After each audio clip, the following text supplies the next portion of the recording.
আমি রাসেল আছি সাথে।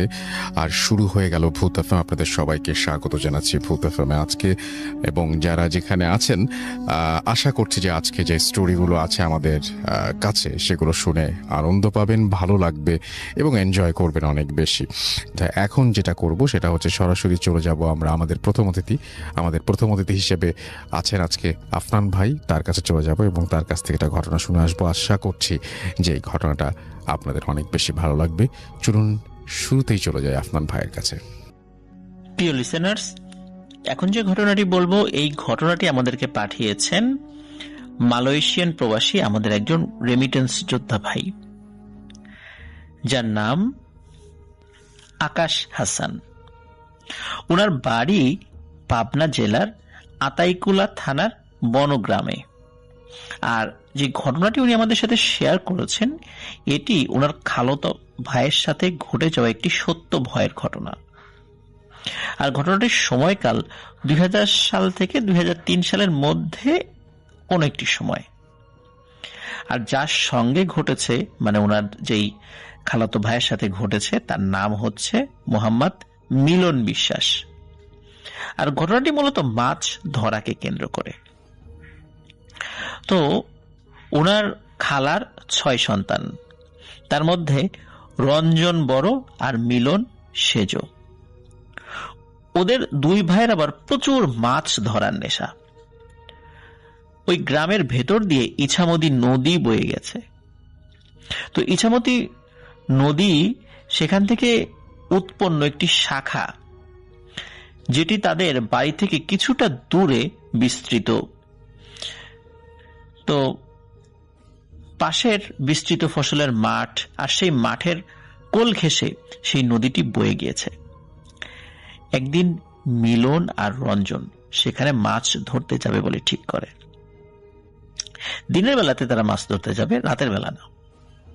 তারা সেখানে বড়শি দিয়ে মাছ ধরতে যায়। ইছামতি নদীর শাখা হওয়ায় সারা বছর সেখানে পানি থাকতো। আর শীতকালের দিকে যখন পানি কিছুটা কমে যেত, তখন স্লুইস গেট খুলে দেয়া হতো এবং স্লুইস গেট খুলে নদী থেকে সেখানে পানি দেয়া হতো। আর ওই সময়টাতে ওখানে প্রচুর মাছও পাওয়া যেত। বর্ষার মৌসুম হওয়ায় বিকেল থেকে শুরু করে সন্ধ্যার অনেকক্ষণ পর্যন্ত মানুষ সেখানে মাছ ধরত। বর্ষার সময় কখনো কখনো স্লুইস গেট খুলে দেওয়া হতো, আর শীতকালেও কিন্তু খুলে দেওয়া হতো। আর বর্ষার সময় মাছের পরিমাণটা আবার একটু বেশি পাওয়া যেত। আর ওই সময় অনেক লোক, শুধু ওই গ্রামের লোকজন তা না, আশেপাশের গ্রাম থেকেও লোকজন সেখানে মাছ শিকার করার জন্য আসতো। তো রঞ্জন এবং মিলনের ঠিক করা নির্দিষ্ট ওই দিনে তারা তাদের পরিকল্পনা অনুযায়ী মাছ ধরতে যাবে। আর মাছ ধরতে যখন যাবে, তার কিছুক্ষণ আগে শুরু হয় মুষলধারে বৃষ্টি। অনেকক্ষণ ধরে বৃষ্টি হওয়ার পর শুরু হয়ে যাবার ঝড়। আবার ঝড় শেষ হয়ে গেলে আবার ঝড় এবং বৃষ্টি একসাথে। তো একটা সময় এসে সেই ঝড় এবং বৃষ্টি সেটা থেমে যায়। তারপর তারা দুজন ঠিক করে তারা বড়শি হাতে নিয়ে মাছ ধরতে বের হবে। কিন্তু আসলে তাদের হাতে সময় বেশি ছিল না, কারণ দুপুরের পরে বের হবে, এখন প্রায় বিকেল হয়ে গিয়েছে। তো যাই হোক, যেহেতু তাদের আগের থেকে নিয়ত করা ছিল যে তারা মাছ ধরতে যাবে, এই কারণে তারা 2 ভাই কয়েকটি বড়শির ছিপ হাতে নিয়ে মাছ ধরার উদ্দেশ্যে রওনা দেয় এবং কিছু সময় হাঁটার পর নির্দিষ্ট স্থানে পৌঁছেও যায়। সেখানে গিয়ে তারা দেখতে পায় যে বৃষ্টির কারণে একজন মানুষও মাছ ধরতে আসেনি। তো মাছ ধরতে যেহেতু মানুষজন আসেনি, তাহলে ভালো হলো, বড় মাছ হয়তো তাদের ভাগ্যেও জুটতে পারে। আর তখন তো বিকালবেলা, তারা দুজন কোনো ধরনের কোনো চিন্তা না করে মাছ ধরা শুরু করে এবং বড়শির ছিপ ফেলার পরপরই তারা বেশ মাছ পেতে শুরু করে। মনে তাদের ব্যাপক খুশি যে আজ বেশ মাছ পাচ্ছে এবং ভালো ভালো মাছ পাচ্ছে। একটা সময় পর সন্ধ্যা নেমে আসে, মাগরিবের আজানের ধ্বনি তাদের কানে আসে, কিন্তু মাছ ধরার নেশা তাদের এমন ভাবে পেয়ে বসেছে যে ওই সময় তাদের কিন্তু আর কোনো ভ্রুক্ষেপ নেই যে মাগরিব হয়ে গেছে, আমাদেরকে বাসায় যেতে হবে। তো মাছ ধরার এক পর্যায়ে হঠাৎ করে একটা ট্যাংরা মাছের কাঁটা মিলনের হাতে ফুটে যায় এবং প্রচন্ড যন্ত্রণা শুরু হয়। রঞ্জন মিলনকে বলে, মানে ওই সময়ে কিছু টোটকা চিকিৎসা আর কি, এটা কতটুকু বিজ্ঞানসম্মত জানি না। তো রঞ্জন তখন মিলনকে বলে যে তুই গিয়ে মরিচের ক্ষেত থেকে মরিচ তুলে এনে ক্ষতস্থানে লাগিয়ে দে, তাহলে ঠিক হয়ে যাবে। মিলন রঞ্জনের কথা মতো মাঠের দিকে যেতে থাকে। নদীর পাড়ে একটি ছোট্ট জঙ্গল রয়েছে, জঙ্গলের অপর পাশেই রয়েছে মাঠ। আর মিলন জঙ্গল পার হয়ে যখনই মাঠের ভেতরে প্রবেশ করেছে তখন দূর থেকে সে দেখতে পায় যে অস্বাভাবিক রকমের বড় একটি পাঠা ছাগল তাদের যে মরিচ ক্ষেত রয়েছে সেখানে, সেই মরিচ ক্ষেতের মাছ মানে একদম মাঝে দাঁড়িয়ে মরিচের গাছগুলো নষ্ট করছে এবং গাছ সব খেয়ে ফেলছে। কিন্তু ওই ছাগলটি ছিল একটি ষাঁড়ের মতো উঁচু, আর সারা গায়ে অনেক লম্বা লম্বা পশম মানে লোম। মিলন ভাবল হতে পারে এটি কারো ছাগল ছুটে এসে এই ক্ষেত নষ্ট করছে, কিন্তু ছাগল এত বড় হবে এটি আসলে তার মাথায় ওইভাবে আসেনি। কারণ হলো ওই ক্ষেতটি তাদের ছিল, আর তাদের ক্ষেতে ঢুকে একটি ছাগল সবকিছু নষ্ট করে দিচ্ছে, এটি আসলে তিনি আসলে মানতে পারছিলেন না। তিনি ৭-৫ না ভেবে দৌড়ে ছাগলটার সামনে চলে যান তাকে তাড়ানোর জন্য। মিলন যখনই ছাগলের সামনে গিয়েছে সে মারাত্মক ভয় পায়। তখন তো সন্ধ্যা লেগে গেছে, তখনও আবছা আলো কিন্তু ছিল, মানে সন্ধ্যা লাগার পরেও কিন্তু আবছা আবছা আলো থাকে না, তেমন আলো কিন্তু ছিল। আর মিলন ভয় পাওয়ার কারণ হলো সেই ছাগলটি যখন সে দেখেছে, তার ওই ছাগলটির শরীরটা ছাগলের মতো, কিন্তু মুখটা হচ্ছে একটি ভয়ঙ্কর চেহারার মানুষের মতো, আর বড় বড় লোম দ্বারা সারা শরীর তো আবৃত। ওই মনুষ্য চেহারাধারী ওই ছাগলটি নাকের নিচ থেকে ঠোঁট, দাঁত এবং মুখের কিছু অংশ ছাগলের মতোই, কিন্তু একটা মানুষের চেহারা যেমন হয় সেটি কিন্তু স্পষ্ট বোঝা যাচ্ছে। কিছু অংশ মানে মুখের নিচের অংশ কিছুটা ছাগলের মতো, কিন্তু মূলত মুখ মানুষের মতোই ছিল, তবে মুখটা একটু লম্বা ছিল ছাগলের মতো, এতটুকুই। আর সে মিলনের দিকে তাকিয়ে গড়গড় গড়গড় শব্দ করছে। একটু আগে কিন্তু কোনো শব্দ সে শোনেনি, কিন্তু যখনই সামনে এসেছে ওই ছাগলটির তখনই গড়গড় শব্দ শুরু করেছে। ছাগল কিন্তু সাধারণত এভাবে গড়গড় শব্দ করে না, কিন্তু ওই ছাগলটি করছিল। তো মনে হচ্ছে যে সে ওই ছাগলটি মিলনের উপর ভীষণ ক্ষেপে গিয়েছে। এই ভয়ানক আকৃতির ছাগল যখন মিলন দেখতে পায়, এই দৃশ্য যখন মিলনের মানে সামনে চলে আসে, সে এতটা ভয় পেয়েছিল, সে ভয় পেয়ে চিৎকার করতে করতে আবার ওই যে ছোট্ট জঙ্গলের ভেতর দিয়ে দৌড়ে নদীর পার হয়ে রঞ্জনের কাছে চলে আসে এবং রঞ্জনকে সব কথা খুলে বলে। একথা শোনার পর রঞ্জন আর মিলন সাথে সাথে মাছ ধরার স্থান ত্যাগ করে এবং দ্রুত বাসায় চলে আসে। বাসায় আসার পর সকলের কাছে ঘটনাটি খুলে বলে। আর ওরা ওই সময়টাতে যে জিনিসটি দেখেছিল সেটি মূলত একটি ভয়ঙ্কর জিন। সে ওই সুরত ধরে ওই মরিচের ক্ষেত নষ্ট করছিল, অথবা ইচ্ছাকৃতভাবে মিলনকে ভয় দেখানোর জন্য এই মায়াজাল সৃষ্টি করেছিল। সেই মায়াজালে মিলন খুব একটা আটকে না পড়লেও সে সেখান থেকে আল্লাহর অশেষ রহমতে বের হয়ে আসতে সক্ষম হয়েছিল। প্রিয় লিসেনার্স, এমন কিন্তু অনেক বিষয়ই দেখা যায় যে কখনো কখনো আমরা ইউটিউবে দেখতে পাই কোন একটি মাছ, কিন্তু সেই মাছের চেহারাটা অনেকটা মানুষের মতো। আবার কখনো কখনো আমরা দেখতে পাই কোনো একটা প্রাণী পাওয়া গিয়েছে, সেই প্রাণীর চেহারাটা অনেকটা মানুষের মতো, কিন্তু সেটি ওইটা ওরকম দেখার সাথে সাথেই সেটি অদৃশ্য হয়ে যায় বা গায়েব হয়ে যায়। সাধারণত আমাদের স্বাভাবিক সেন্সে আমরা যেটা চিন্তা করি যে এটি আসলে কোনো জিন। আর জিনদের চেহারা বিভিন্ন রকমের হতে পারে, তাদের চেহারা যে মানুষের মতোই হবে তা না।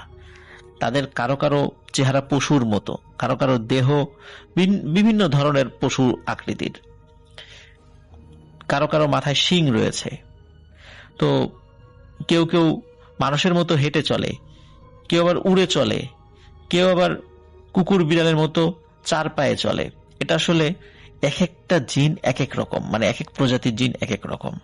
সুতরাং মিলন হয়তোবা পশু আকৃতির কোন জিনকে দেখেছিল, অথবা ওই জিনটি মায়াজাল সৃষ্টি করে সেই পাতালবাসীর যেই ঘটনাগুলো, তো এই ধরনের যে মায়াজাল সৃষ্টিকারী যে জিন, সেই জিনটাকেই হয়তোবা সেখানে দেখেছিল। তবে এই ঘটনার পরে কিন্তু মিলনের তেমন কোনো ক্ষতি হয়নি।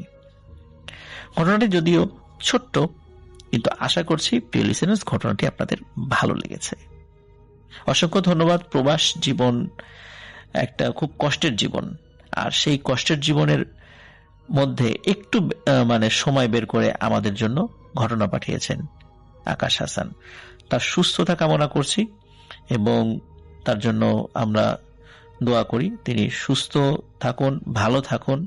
তিনি দূর দেশে থেকে আমাদের বাংলাদেশের জন্য রেমিটেন্স পাঠাচ্ছেন, আর এর মাধ্যমে তার পরিবার ভালো রয়েছে এবং ওই রেমিটেন্স থেকে প্রাপ্ত লভ্যাংশ বাংলাদেশ সরকারের কোষাগারে জমা হচ্ছে, যার ফলে বাংলাদেশের অর্থনীতিও ভালোর দিকে আছে। প্রিয় লিসেনার্স, আশা করি আমাদের ঘটনা আপনাদের ভালো লেগেছে। আমি রাসেল আছি সাথে, আর শুরু হয়ে গেল ভূত এফএম। আপনাদের সবাইকে স্বাগত জানাচ্ছি ভূত এফএম আজকে, এবং যারা যেখানে আছেন আশা করছি যে আজকে যে স্টোরিগুলো আছে আমাদের কাছে সেগুলো শুনে আনন্দ পাবেন, ভালো লাগবে এবং এনজয় করবেন অনেক বেশি। চলে যাই ডক্টর আরিফের কাছে আবারও। আসসালামু আলাইকুম ভাইয়া। আজকে যে ঘটনাটি শেয়ার করব সেই ঘটনাটি হচ্ছে আমার খুব ক্লোজ এক ফ্রেন্ডের। আমার সেই ফ্রেন্ডের নাম নূপুর। নূপুর আমার ছোটবেলার খুব কাছের একজন বান্ধবী। ওরা তেজগাঁও এলাকায় থাকতো। নূপুরের বাবা আবার টুকটাক কবিরাজি করত, ঝাড়ফুঁক, পানি পড়া ইত্যাদি। একদিন নূপুরের বাবা কোনো একটা কারণে প্যারালাইজড হয়ে যায়। সবাই ধারণা করে যে কোনো একটা ঝাড়ফুঁকের কাজ করতে গিয়ে হয়তোবা ওলট পালট হয়ে গেছিল, যার দারুণ ওনাকে কিছু একটা আছাড় মেরেছিল। বিষয়টা এমন ছিল, আঙ্কেল কি করতো না করতো সেটা কেউ দেখেনি, তবে আমাদের পাশেই আবার ওরা ভাড়া থাকতো। তখনকার সময় টিন শেড বাড়ি ছিল, ছোটখাটো কয়েকটা কাঠের দোকান ছিল হাতির ঝিলে। এখন যেমনটা সুন্দর তখন তেমন ছিল না। তখনকার সময় হাতির ঝিল ছিল খুবই নোংরা একটা জায়গায়, প্রচুর ঘনবসতিপূর্ণ এলাকা। একদিন রাতে এক মহিলা ওয়াশরুমেও যাওয়ার জন্য ওঠে। ওয়াশরুম যাওয়ার সময় উনি দেখলো কাউকে ধরে কেউ মনে হয় টিনের সাথে খুব জোরে জোরে আছাড় মারছে। আমরা যখন কোনো কিছুতে রাগ করে বাড়ি দিলে যেমন শব্দ হয়, তেমন ভাবে শব্দটা অদৃশ্য কেউ একজন কাউকে ধরে ধরে মারছে। এমনটা দেখে মহিলা দেয় এক চিৎকার। মহিলার পেটে ছিল 7 মাসের বাচ্চা। চিৎকার দেওয়ার সাথে সাথে মহিলার বাচ্চাটা ওখানেই মিসক্যারেজ হয়ে যায়। এতক্ষণ যে টিনের সাথে বাড়ি দিল সেইটা কেউ টের পায়নি। যখনই মহিলাটার চিৎকার দিল ঠিক তখনই মোটামুটি মানুষ জেনেছে আর টের পেয়েছে। সবাই স্পটে এসে দেখে এতক্ষণ ধরে আছাড় মারা হচ্ছিল সে আর কেউ না, নূপুরের আব্বু। পরে সকলে এসে সেই মহিলা আর আঙ্কেলকে উদ্ধার করে ডক্টরের কাছে নিয়ে যায়। মহিলাটার বাচ্চা মৃত হয় আর আঙ্কেল মোটামুটি প্যারালাইজ হয়ে যায়। তখন নূপুর 5 কি 6-এ পড়ে। আমি আর নূপুর সেম বয়সী। নূপুরের বাবা যখন প্যারালাইজড হয়ে গেল তখন সেই সময় নূপুর ওর বাবার সাথেই থাকত। নূপুর যখন 9-এ উঠল তখন ওর আব্বা হঠাৎ করেই মারা যান। কিভাবে মারা গেল, কেন মারা গেল সেটা আমরা কেউ ভালোভাবে জানি না। এরপর থেকে নূপুর একটা জিনিস দেখত, আর তা হচ্ছে ওর বাবাকে, এবং বাবাকে প্রায় সময় দেখত। নূপুর ওর বাবাকে ঠিক সেই সময়গুলোতেই দেখত যখন নাকি নূপুরের সামনে বিপদ আসবে বা কেউ মারা যাবে। ঠিক ওই সময়টাতেই নূপুরের বাবা ওনার সাথে দেখা করতে আসতো, আর স্বপ্নে বলে দিত আমাদের এলাকায় এক মহিলা থাকতো, তো সে আবার নূপুরের খুব দূর সম্পর্কের আত্মীয়। নূপুর রাতে স্বপ্নে দেখলো ওই মহিলা অ্যাক্সিডেন্ট করেছে। সকালবেলা নূপুর ওর মাকে বলতে যে আম্মা, আমি ওই ফুফুকে দেখলাম অ্যাক্সিডেন্ট করতে, ওনাকে বইলো আজকে সাবধানে চলাফেরা করতে। ওর মাকে বলার পর ওর মা তেমন আর পাত্তা দেয় নাই, ভাবে ছোট মানুষ কি না কি বলছে। নূপুর আর ওই দিন সারাদিন বাসা থেকে বের হলো না। আজব ব্যাপার হচ্ছে, সেই মহিলা বিকালবেলা যায় চায়ের দোকানে চা নেওয়ার জন্য। ওদের এলাকার রাস্তাটা আবার বেশ ছোট ছোট বলে ভুল হবে, দুই পাশে দোকান আর বাজারের বসার কারণে রাস্তা ছোট চিপা গলির মতো হয়ে গেছে। ওই দিন সেই এলাকায় একটা ট্রাক ঢোকে, সম্ভবত বালু বা ইটের ট্রাক। সেই মহিলা চায়ের দোকানের সামনে দাঁড়ায় চা নেওয়ার জন্য। অমনি সেই বালুর বা ইটের ট্রাক যেটাই হোক, সেটা সেই মহিলা সহ দোকানের ভেতর ঢুকে যায়। অনেকে বলা বলি করে ট্রাক নাকি ব্রেক ফেল করেছিল, আর সেই মহিলা ট্রাকের ধাক্কায় সেখানে স্পট ডেড। নূপুরের মা আবার বেশ সুন্দর ছিল। তখনকার সময় উনি পার্লারে যেত, আর নূপুরের এই দিক দিয়ে বেশ কিছু জিনিস দেখতে পাওয়া ছিল যে একটা বিরাট সমস্যা। অনেক সময় আমরা যখন খেলতে যেতাম, নূপুর বলতো এইখান দিয়ে এই মাত্র একটা জিন গেল। তখন আমরা সবাই ওর কথা শুনে দুষ্টামি করতাম, ওর উপর হাসাহাসি করতাম। নূপুরকে দুষ্টামি করে বলতাম, তুই তাহলে মানুষের বাচ্চা না, তুই তাহলে জিন ভূত দেখিস, তুই জিনের বাচ্চা। পোলাপান ছিলাম, যতটুকুকে খ্যাপানো যায় ততটুকু খ্যাপাতাম। নূপুরের বাবা মারা যাওয়ার পর নূপুরের মা আমরা আসলে দেখি নাই, তবে শুনেছি যে ওই এলাকার কোনো একজন লোকের সাথে নাকি তার রিলেশন ছিল। আর উনিও যেহেতু বেশ সুন্দর ছিলেন, নিয়মিত পার্লারে যেতেন, সেই সময় এটা কেউ বিশ্বাস করে নিয়েছে। তখন এলাকার অনেকেই নূপুরের আম্মাকে যেতে নিষেধ করত যে তোমার স্বামী মারা গেছে, হয়ে পার্লারে যেও না, নিজেকে সংযত করো, সামাজিক রীতিনীতি। কিন্তু উনি কারো কথা তেমন পাত্তা দিতেন না। একদিন নূপুর ওর মাকে বলছে, মা আজকে তুমি পার্লারে যেও না, আর তুমি যদি আজকে পার্লারে যাও তাহলে তুমি বাঁচবে না, তুমি তোমার নিজের চেহারা দেখেই আজকে মরে যাবে। পরে নূপুরের আম্মা পাশের বাসার ভাড়া থেকে বলছে, দেখেন আমার মেয়েও আমার রূপ নিয়ে হিংসা করে, যার জন্য আমাকে এই ধরনের কথাবার্তা শুনতে হচ্ছে। নূপুরের এসব কথা বলার জন্য আন্টি নূপুরকে দেখতেই পারত না। আর একটা বিষয়ের জন্য দেখতে পারত না, তা হচ্ছে ওনার মেয়ে এমন হাবিজিবি জিনিস দেখতে পারা এবং বলে দেওয়া, যা বলতো মোটামুটি মিলত। এর মধ্যে নাকি ওর বাবা ওর কাছে আসে, এসে বলে যায় আজকে এখানে একটা এইটা হবে ওইটা হবে। আর মূলত এই সকল বিষয় ওর বাবা করতো নাকি ওর বাবার সাথে থাকা সেই জিনগুলা করতো, সেটা আমরা জানি না। তবে সকলের ধারণা যে সম্ভবত ওনার সাথে থাকাকালীন জিনটাই সেই কাজগুলা করত। তা আন্টি সেদিনের মতো পার্লারে যায়, যাওয়ার পর ব্রু প্লাক করে বাসায় আসে। বাসায় এসে সেদিন দুপুরবেলা ঘুম দেয়। এর মধ্যে নূপুর বা আমরা আমাদের এলাকা ছেড়ে অন্য এলাকায় বাসা দেয় নূপুররা। আমি আবার সেদিন স্কুল শেষ করে স্লিপারে ওঠার জন্য যাই। আমার আবার স্লিপারে ওঠার খুব শখ। স্লিপারে উঠতে গিয়ে আমার জামা সেদিন সময় ছিঁড়ে যায়। ওই দিন স্লিপারে রেগে জামাটা আমার ছিঁড়ে যায়, পরা জামাটা আর কি। আমি সেদিন ভয়ে আর বাসায় যাইনি। আমার এক ফ্রেন্ডের বাসা ছিল নূপুরদের বাসার সাথেই। ওর আম্মার আবার সেলাই মেশিন ছিল। আমি আমার ওই ফ্রেন্ডকে বলি, চল তোর বাসায় যাই, গিয়ে আন্টিকে বলবো আমার জামাটা একটু সেলাই করার জন্য। আমি দুষ্ট ছিলাম বিধায় সবাই মোটামুটি আমাকে আদর করত। ওখানে যাওয়ার পর দেখি এলাকার মধ্যে হইচই। আন্টিও বাসা থেকে বের হয়ে গেছে দেখার জন্য হইচই কেন। তখন আমার ফ্রেন্ড ওর আম্মুকে বলছে, আম্মু কই যাও? পরে আমার ফ্রেন্ডের আম্মু বলছে যে অমুক এলাকায় একজন আন্টি মারা গেছে, ওখানে যাই। আন্টি বলে যে ভ্রুর উপরে নাকি অনেকগুলো জোক জেকে বসে আছে। এই কথা শুনে বিষয়টা আমার কাছে খুব মজা লাগে। আরে ভাই, জোক বসে আছে মানে কি? এটা কিভাবে সম্ভব? এতদিন খালি শুনেই আসছি, কিন্তু ওই দিনের ঘটনা মোটামুটি এলাকার সবাই কম বেশি দেখেছে। আমিও সেদিন প্রথমবারের মতো এমন আজব বিষয় দেখলাম। আমি সেই আন্টির সাথে যাই, গিয়ে দেখি সেটা আর কেউ না, নূপুরের মা। আন্টি ওই দিন পার্লার থেকে এসে ঘুম থেকে উঠে মারা যায়। আমি যতটুকু শুনেছি, আন্টি পার্লার থেকে আসার পর ঘুম দেয়। ঘুম থেকে উঠে নাকি উনি দেখে ওনার ভ্রু অনেক মোটা হয়ে গেছে, আর ভ্রুর দুই পাশে কয়েকটা জোক জেকে বসে আছে। উনি আয়নার দিকে তাকায় দেখার জন্য। উনি আয়নার মধ্যে নিজেকে এই অবস্থায় দেখে জোরে একটা চিৎকার দেয়, আর চিৎকার দেওয়ার সাথে সাথে হয়তো হার্ট অ্যাটাক করে বা স্ট্রোক করে মারা যায়। পাশের বাসায় যে ভাড়াটিয়া মহিলার কাছে নূপুরের মা বলে গিয়েছিল যে নূপুর ওনার রূপ দেখে হিংসা করে। তখন ওই মহিলা সবাইকে বলে যে নূপুর এরকম এরকম বলছে। তখন নূপুরের দিকে সকলের একটা বদ নজর আসে। আত্মীয় স্বজন সবাই তখন ওকে আর চোখে দেখা শুরু করে। আর মজার বিষয় হচ্ছে, এলাকায় কেউ যদি মারা যায়, সেটা ওর পরিচিত বা অপরিচিত হোক, কিভাবে যেন সকলের আগে ও বলে দিত। অনেক সময় এমনটা হয়, আমরা কেউ মারা গেলে তার ফেসটা দেখলে বুঝি হয়তো তাকে স্বপ্নে দেখছি, কিন্তু নূপুরের ক্ষেত্রে এটা বিষয়টা ছিল একদম উল্টা। ও জীবিত থাকা অবস্থায় বলে দিতে পারত যে ওই লোকটা আজকে মারা যাবে, আর ও নিজে গিয়ে সেই লোকটাকে বলে আসতো যে আপনি একটু সাবধানে থাকবেন, আপনার সাথে এরকম হতে পারে। ওর এই বলে আসাটা সবাই ভালোভাবে নিত না, ভাবতো যে মারা যাক, ওর তাতে ওর কি, আর ও বলেই বা কেন আসবে। এতে করে যে মারা যাবে তার উপর আর তার পরিবারের উপর একটা খারাপ প্রভাব পড়ে। এলাকার সকলে তখন নূপুরকে অবহেলা করা শুরু করলো। বলতে গেলে এক ঘরে করে দেয়। আর যেহেতু নূপুরের মা বাবা জীবিত ছিল না, তাই ওর দেখাশোনার জন্য তেমন কেউ ছিল না। আত্মীয় স্বজনরা অপয়া ভেবে মুখ ফিরিয়ে নেয়। এর মধ্যে একদিন নূপুরের এক দুঃসম্পর্কের ফুপু নূপুরকে তাদের কাছে নিয়ে যায়। তারা তাকে নিজেদের মতো নিজের মেয়ের মতো লালন পালন করে। তবে তার মধ্যে একটা ঘটনা ঘটে। নূপুর তাদের বাসায় যাওয়ার পর সাথে সাথে ছোট ছোট ইনসিডেন্ট ঘটতে থাকে। যেমন নূপুর একটা কাজিন ছিল, ওর কাজিনের নাম ছিল আফরিন। নূপুর আফরিনের সাথেই ঘুমাতো। তো একদিন হুট করেই আফরিন ভোরবেলা ঠিক আজানের আগ মুহূর্তে ঘুম থেকে চিৎকার দিয়ে উঠে আর বলতে থাকে, আমার পিঠ খুব জ্বালা করছে, পিঠ খুব জ্বলছে। আর এই কথা শুনে নূপুর লাফ দিয়ে ঘুম থেকে ওঠে। আফরিনের পিঠ এত পরিমাণ জ্বলছিল যে নূপুর উঠে লাইট অন করে পিঠ তাড়াতাড়ি চেক করে। ওরা দুজনে একসাথে একটা জিনিস দেখে, তা হচ্ছে যেভাবে হিন্দু ধর্মাবলম্বীর মহিলারা সিঁদুর কপালের তিলক দেয়, সেভাবে তিলকের 3টা ফোঁটা ওদের রুমের ফ্লোরে একটা সার্কেলের মতো করে আঁকা।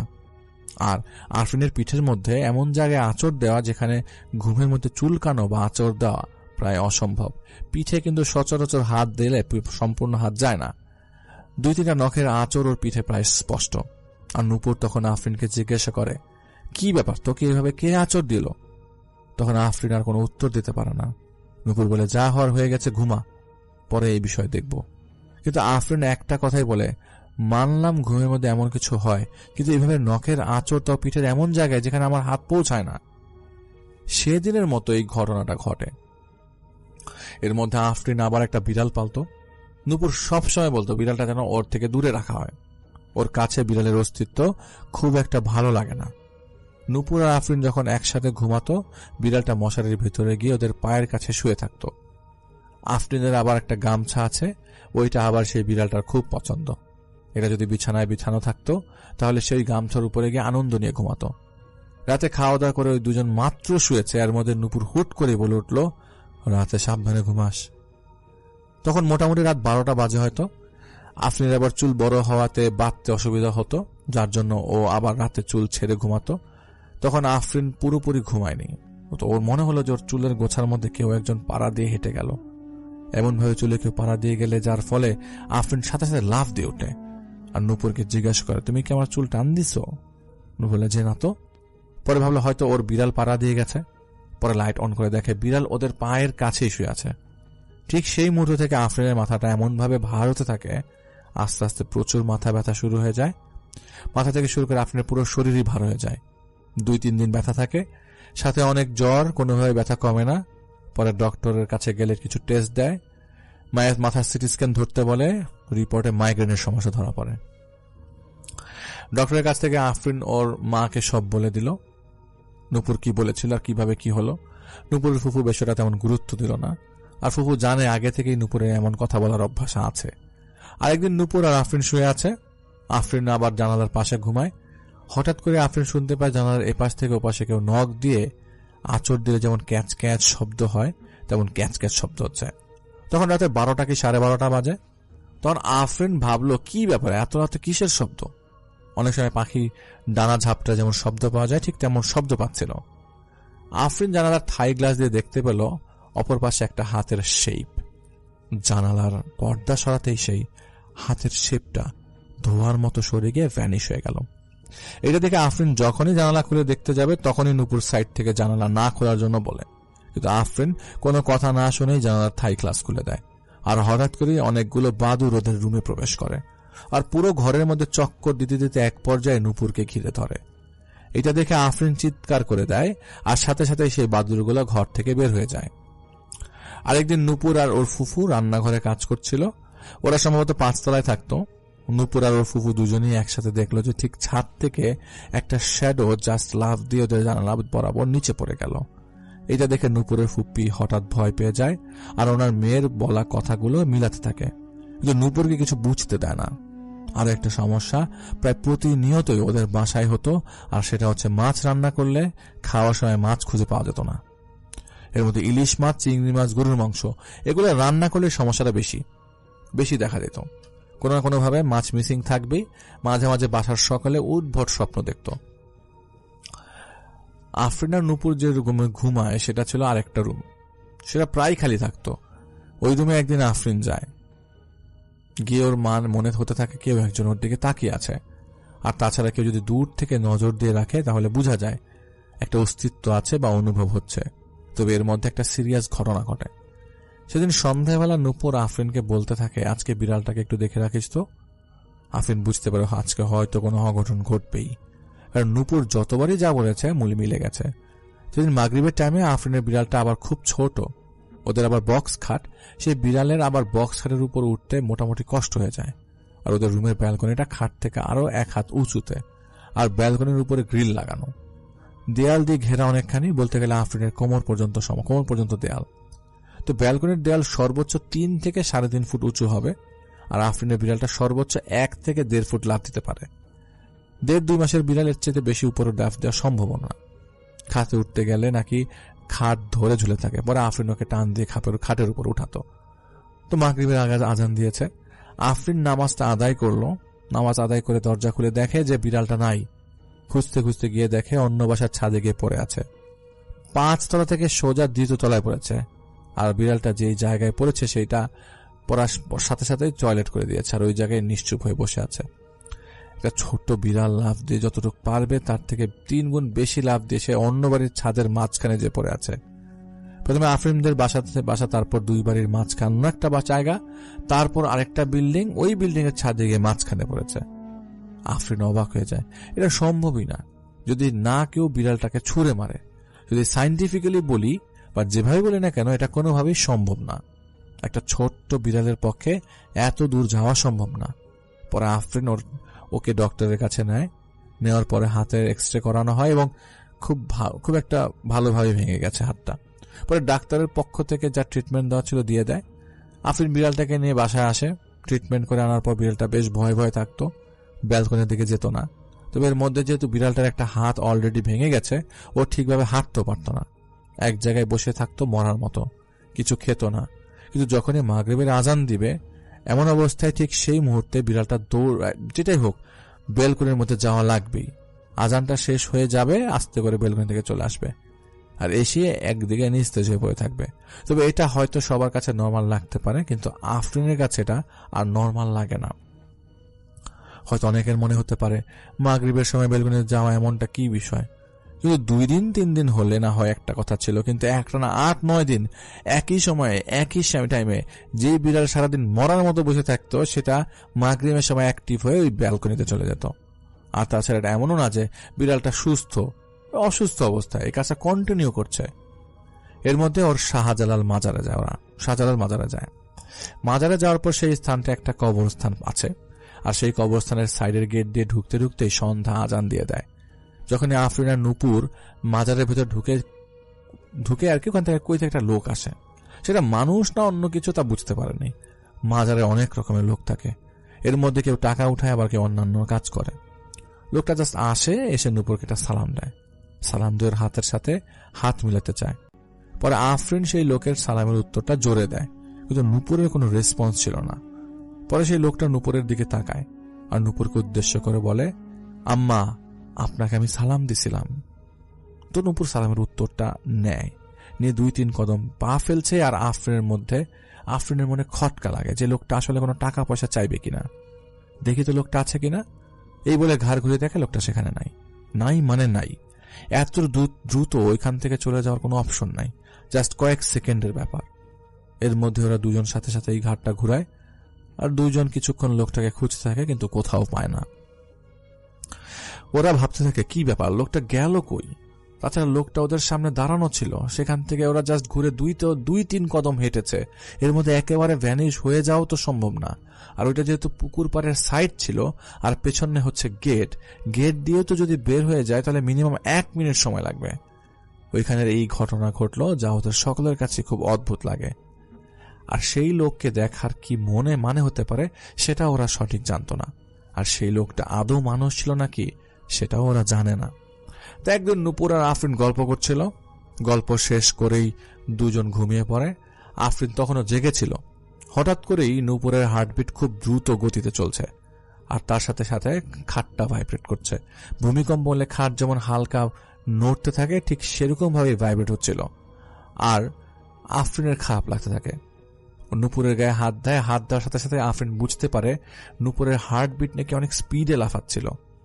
আর আফরিন যখন নূপুরের হাতটা ধরে ও খেয়াল করে নূপুরের হাতগুলো থরথর করে কাঁপছে। নূপুর ঘুমের মধ্যে আফরিনের হাতটা অনেক জোরে চাপ দিয়ে ধরে, যার দরুন আফরিনের হাতে আঙ্গুলের ছাপ পড়ে যায়। নূপুরকে বারবার ডাকা হয়, কিন্তু ওর মধ্যে থেকে কোনো সাড়া শব্দ পাওয়া যায় না। একটা সময় নূপুর চোখ মেলে তাকায় আর উঠে বসে। আফরিন জিজ্ঞেস করে, কি হয়েছে? নূপুর বলল, যখন আমি ঘুমিয়েছি তখন আমার মনে হচ্ছিল পুরো ঘরটা কাঁপছে। আমি চারপাশটা ভালো করে তাকালাম, আমার মনে হলো আমার পায়ের কাছে ঘরের ভেতর যে পিলারটা আছে সেই পিলারের পেছনে একজন দাঁড়ানো। বডিটা বোঝা যাচ্ছে না, কিন্তু শরীরের শেপটা বোঝা যাচ্ছে। ফেস দেখা যাচ্ছে না, কিন্তু চোখ দেখতে পাচ্ছি, আর আমার দিকে হিংস্রভাবে তাকিয়ে আছে। আর সেটা দেখে আমি অনেক ভয় পেয়েছি। পরে আফরিন উঠে লাইট অন করে আর চারদিকে দেখে কোথাও কিছু নেই। পরে আফরিন ওয়াশরুমে যায়। যখন ওয়াশরুমে যাওয়ার জন্য উঠে তখন আফরিন দেখে ব্যালকনির সাইডের যে দরজা, ওইখান থেকে কেউ একজন দৌড় দিয়ে কিচেনে গিয়ে লুকায়।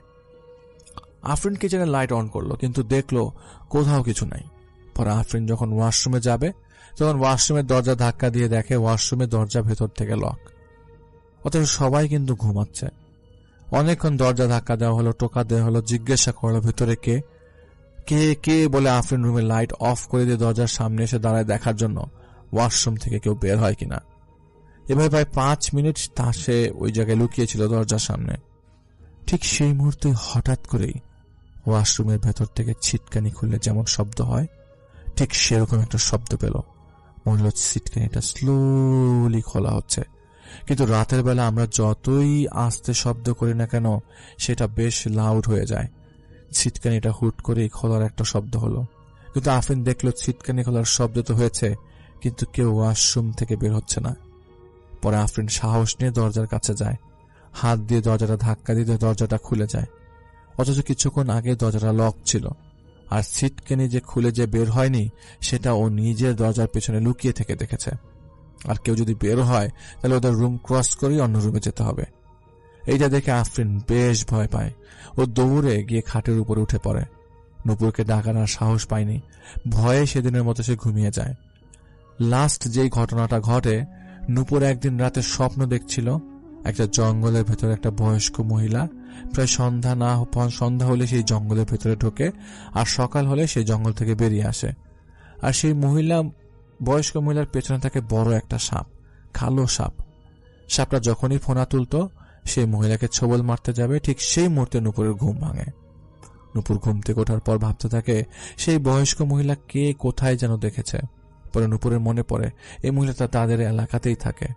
পরদিন আফরিন আর নূপুর যখন বাসা থেকে বের হয় কোন একটা জায়গায় যাওয়ার জন্য, ঠিক সেই মুহূর্তে নূপুর ভাবে সেই মহিলার বাসায় যাবে, কিন্তু আফরিন যেতে না করে। ও বলে, এখন গিয়ে যদি এসব কথা বলো মানুষ কিভাবে নেবে তা আমরা জানি না, পরে হয়তো আমাদেরই কোনো সমস্যা হবে। পরে ওরা যখন রাস্তায় এসে দাঁড়ায়, নূপুর খেয়াল করে সেই বয়স্ক মহিলাটা রাস্তায় দাঁড়িয়ে আছে, আর তার বড় ছেলে তার সাথে আছে। সম্ভবত তারা কোনো একটা জায়গায় যাচ্ছে। নূপুর সেই মহিলাকে দেখে দৌড়ে তার কাছে যায়। সেই মহিলা তার ছেলেকে বলে, আপনার আম্মাকে কিছুদিন সাবধানে রাখবেন, ওনার বেশ বড় বিপদ। তার ছেলে জিজ্ঞেস করে, তুমি কিভাবে জানলে? পরে নূপুর বলে, আমি জানি। সেই মহিলার ছেলে ভাবে হয়তো নূপুরের মাথা খারাপ, আর খারাপ না ভাবারও উপায় নেই।